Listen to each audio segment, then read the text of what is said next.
കൊല്ലം പുനലൂരിൽ ഭർത്താവ് കൊലപ്പെടുത്തിയ യുവതിയുടെ 2.5 പവനോളം സ്വർണ്ണാഭരണങ്ങൾ മൃതദേഹം സൂക്ഷിച്ചിരുന്ന പുനലൂർ താലൂക്ക് ആശുപത്രിയിൽ നിന്ന് മോഷണം പോയി. DMK വനിതാ വിഭാഗം ജില്ലാ സെക്രട്ടറിയും അൺഎയ്ഡഡ് സ്കൂളിലെ ജീവനക്കാരിയുമായ കലയനാട് സ്വദേശി ശാലിനിയുടെ ആഭരണങ്ങളാണ് മോഷണം പോയത്. താലൂക്ക് ആശുപത്രി നഴ്സിംഗ് വിഭാഗത്തിന്റെ പരാതിയിൽ പുനലൂർ പോലീസ് കേസെടുത്തു. 2 ആഴ്ച മുൻപ് ആഭരണങ്ങൾ ഏറ്റുവാങ്ങാനായി ആശുപത്രിയിൽ എത്തിയെങ്കിലും അവ അലമാരയിൽ പൂട്ടിവെച്ചിരിക്കുകയാണെന്നും താക്കോൽ മറ്റൊരാളുടെ കയ്യിലാണെന്നുമായിരുന്നു നഴ്സുമാർ അറിയിച്ചതെന്ന് അമ്മ ലീല പറഞ്ഞു. അത് മൂത്ത മോൾ അവിടെ ചെന്ന് തിരക്കിയപ്പം ബന്ധുക്കൾ ആരും ഇല്ലാത്തത് കൊണ്ട് അവരെ ആഭരണങ്ങളെല്ലാം ഒരു അവിടെ ഭദ്രമായിട്ട് സൂക്ഷിച്ചു വെച്ചിട്ടുണ്ടെന്ന് പറഞ്ഞു. അപ്പൊ അത് ഇതിന്റെ തിരക്ക് കാരണം ഞങ്ങൾക്ക് ഇവിടുന്ന് പോകാൻ പറ്റിയില്ല. അങ്ങനെ ഒരാഴ്ച കഴിഞ്ഞ് ചെന്നപ്പോഴാണ് അവർ പറയുന്നത് എങ്ങനെയോ മിസ്സായി പോയി. അത് സ്റ്റേഷനിൽ അവർ പരാതിപ്പെട്ടിട്ടുണ്ട്, ഒരാഴ്ചയും വിളിക്കാമെന്ന് പറഞ്ഞു. അങ്ങനെ പിന്നെ ആരും വിളിച്ചതും ഇല്ല, ഒരു വിവരവും ഇല്ല. അവിടെ ചെന്ന് സൂപ്രണ്ടല്ല സംസാരിച്ചത്, സിസ്റ്ററാണ് സംസാരിച്ചത്. അവരാ എന്നോട് പറഞ്ഞത് മോതിരം എല്ലാം പേരെഴുതിയ മോതിരവാ, അതെല്ലാം ഭദ്രമായിട്ട് സൂക്ഷിച്ച് വെച്ചിരുന്നു, അത് എങ്ങനെയോ കാണാതെ പോയി. അങ്ങനെ അവർ കൊണ്ടുവന്ന് പോലീസ് സ്റ്റേഷനിൽ പരാതിപ്പെട്ടിട്ടുണ്ടെന്ന് ഒരാഴ്ചയാ വിളിക്കാം എന്ന് പറയും. ഇപ്പൊ ഒരാഴ്ച കഴിഞ്ഞ് 2 കൊലുസ്, കമ്മല്, 2 വള, 2 മോതിര, മാലയില്ലായിരുന്നു. ഇത്രയും സാധനങ്ങളുണ്ട് അവിടെ ശരീരത്തുണ്ടായിരുന്നു. ഇല്ലില്ല, കിട്ടിയിട്ടില്ല. കഴിഞ്ഞ മാസം 22-ാം തീയതി രാവിലെയാണ് ശാലിനിയെ ഭർത്താവ് ഐസക് മാത്യു കൊലപ്പെടുത്തിയത്. സംശയത്തെ തുടർന്ന് താൻ പറയുന്നത് അനുസരിക്കുന്നില്ല എന്നൊക്കെ ആരോപിച്ചായിരുന്നു ഐസക് ശാലിനിയെ കൊലപ്പെടുത്തിയത്.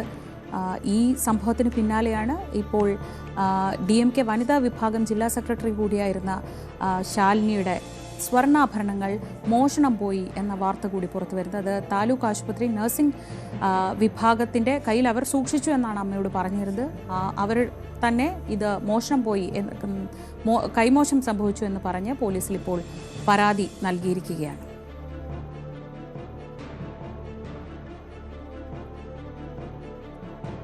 താലൂക്ക് ആശുപത്രിയിൽ നഴ്സിംഗ് വിഭാഗത്തിൻ്റെ കയ്യിലുണ്ടായിരുന്ന സ്വർണം എങ്ങനെ മോഷണം പോയി എന്നതിനെ സംബന്ധിച്ച് എന്തായാലും അവർ തന്നെ ഉത്തരം പറയേണ്ടി വരും.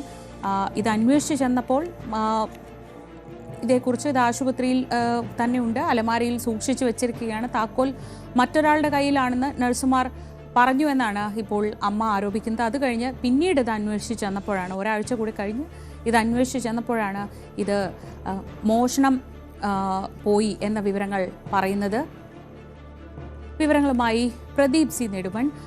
പ്രദീപ്, ഒരു മരണം സംഭവിച്ച ഒരു കൊലപാതകമാണ്. അപ്പോൾ സ്വാഭാവികമായും അതിൽ ഓരോ ആഭരണം എന്നല്ല, ഓരോ കാര്യങ്ങളും പ്രധാനപ്പെട്ട തെളിവുകൾ കൂടിയാണ്. അവിടെ നിന്നാണ് ആശുപത്രിയിലെ നഴ്സിംഗ് വിഭാഗത്തിൻ്റെ കയ്യിൽ നിന്ന് ഇത് മോഷണം പോയി എന്നൊക്കെ പറയുന്നത്.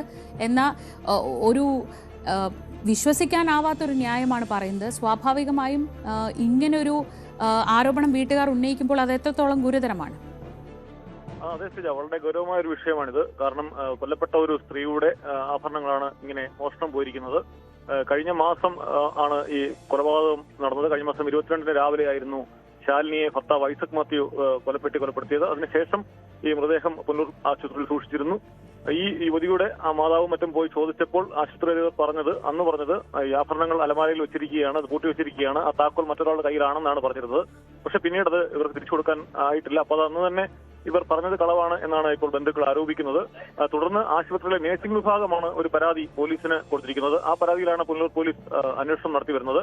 ഏതാണ്ട് 2 ലക്ഷം രൂപയോളം വിലമതിക്കുന്ന സ്വർണ്ണമാണ് മോഷണം പോയിരിക്കുന്നത്. ഈ മാസം 8-നും 11-നും ഇടയിലാണ് മോഷണം നടന്നതെന്നാണ് ഇവർ ഈ പരാതിയിൽ, പോലീസ് സ്റ്റേഷനിൽ കൊടുത്ത പരാതിയിൽ പറയുന്നത്. എന്തായാലും സംഭവത്തിൽ വളരെ വിശദമായ അന്വേഷണമാണ് പോലീസ് നടത്തി വരുന്നത്. കാരണം അതീവ ഗൗരവമായ ഒരു വിഷയം. ആശുപത്രിയിൽ നിന്നും സ്വർണം മോഷണം പോയിരിക്കുന്നു. അതും കൊല്ലപ്പെട്ട ഒരു സ്ത്രീയുടെ മൃതദേഹത്തിൽ നിന്നും ഊരി മാറ്റി സൂക്ഷിച്ചിരുന്ന സ്വർണ്ണമാണ് ഇങ്ങനെ പോയിരിക്കുന്നത്. അത് ആശുപത്രിയിലെ തന്നെ ജീവനക്കാരുടെ അറിവോടെയാണോ അങ്ങനെ? ആദ്യത്തെ തവണ ചെന്നപ്പോ ഇത് ഭദ്രമായി സൂക്ഷിച്ചിട്ടുണ്ട്, താക്കോൽ മറ്റൊരാളുടെ കൈവശമാണ് എന്നൊക്കെ പറയുമ്പോൾ തന്നെ ആ സമയത്ത് ഇത് മോഷണം പോയിട്ടുണ്ടാകണം, അല്ലെങ്കിൽ ഏതെങ്കിലും തരത്തിൽ ഇവരുടെ കയ്യിൽ നിന്ന് നഷ്ടപ്പെട്ടിട്ടുണ്ടാവണം. അല്ലെങ്കിൽ അങ്ങനെ ഒരു ന്യായം പറയേണ്ട കാര്യമില്ലല്ലോ. അതെ ശ്രീജ, അതിനാണ് കൂടുതൽ സാധ്യത. അങ്ങനെയാണ് ഈ ശാലിനിയുടെ ബന്ധുക്കളും ഇപ്പോൾ ആരോപിക്കുന്നത്. കാരണം അന്ന് തന്നെ ഇവർ പറഞ്ഞത് കള്ളമാണ് എന്നാണ് വിവരം. അന്ന് പറഞ്ഞത് അലമാരയിൽ വെച്ച് അലമാരയിൽ പൂട്ടി വെച്ചിരിക്കുന്നു, താക്കോൽ കൈവശമില്ല എന്നാണ്. പക്ഷേ ഒരു ആശുപത്രിയിലെ സംവിധാനങ്ങൾ അനുസരിച്ച് നമുക്കറിയാം ഇതിന് കൃത്യമായ സംവിധാനങ്ങൾ ഉണ്ടാകേണ്ടതാണ്. ഇത്തരം ആഭരണങ്ങൾ വെക്കുമ്പോഴും മറ്റും അത് രജിസ്റ്ററിൽ രേഖപ്പെടുത്തേണ്ടതാണ്. ഇവിടെ അതൊന്നും ഉണ്ടായിട്ടില്ല. അതുകൊണ്ട് തന്നെ അത് തീർച്ചയായിട്ടും ഒരു ആസ്തവമായ ഒരു മോഷണമാണ് എന്ന് തന്നെ സംശയിക്കാം ശ്രീജ.